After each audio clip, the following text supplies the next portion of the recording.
Shalom, shalom, shalom, my friends. Eliana Light here, and welcome to the Light Lab podcast. As the sign says, we have some announcements. The first announcement is, have you checked out our show notes? That's more of a question.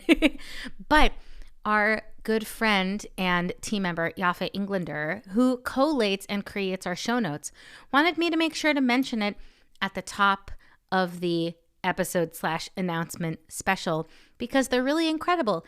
Any word in another language that we use, Hebrew, Aramaic, Yiddish, any text that we explore, any name of a book or a song somebody drops, it's all in there. And we hope that you're able to use it to enhance your learning and your enjoyment of the show. elianalight.com/podcast. Eventually, we're going to get our own site, but we're working on it. So please take a look at that.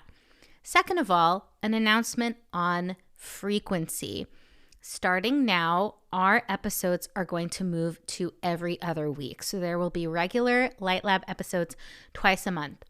Why are we doing this? We're doing this to give us some more time to prep, some more time to dig deep, more time to record without feeling so rushed. Also, our episodes are super long. So if you haven't listened to all of them, this is a great time to catch up. And if you have, this is a great time to go back and listen again.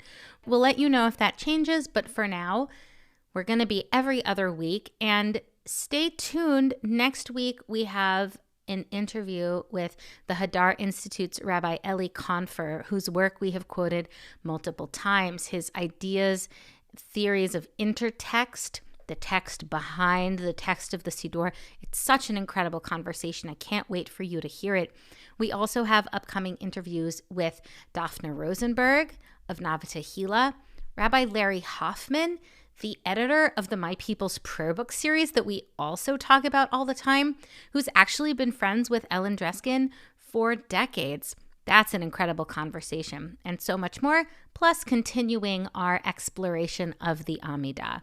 So we're every other week now, but stay tuned. You never know what's going to pop into the feed. And lastly, but most importantly, well, maybe not most importantly, there's a more most importantly later, we would love to hear from you. We have created a little survey for our listeners to hear how you are engaging with the show and what you would like to see from us to make it an even more connective, learning-filled experience.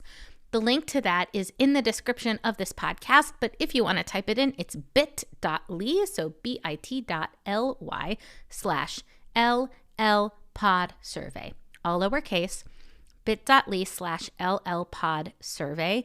Please take a look and fill out the questions. Shouldn't take you more than 5 minutes.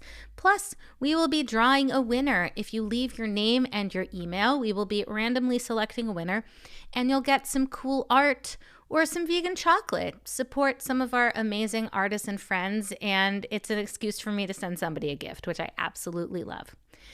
And then last but certainly not least, just thank you. Starting this podcast has been an absolute labor of love for me and for Ellen and for Josh. I'm so grateful for the conversations that we've been able to have. I'm so grateful that we've already put out 17 episodes and had over 3,000 listens, y'all. It's really incredible. We would love for you to get the word out. Here are some suggestions on how to do that. If you go to the Anchor site, there's an embed code. Embed the podcast in your synagogue website, in your newsletter. Send it to friends that are on a Jewish learning journey. And aren't we all, or at least a lot of us, on a Jewish learning journey? We want the pod to reach as many people as possible because we think that it can be a great resource in our prayer journeys, our liturgy journeys, and also our life journeys. And we're also hoping, as the survey says, to make it more connective, more interactive, have more opportunities for us to connect. So, speaking of which, find us on Facebook and Instagram at thelight.lab, and stay tuned next week for our interview with Rabbi Eli Confer. Take care, everyone.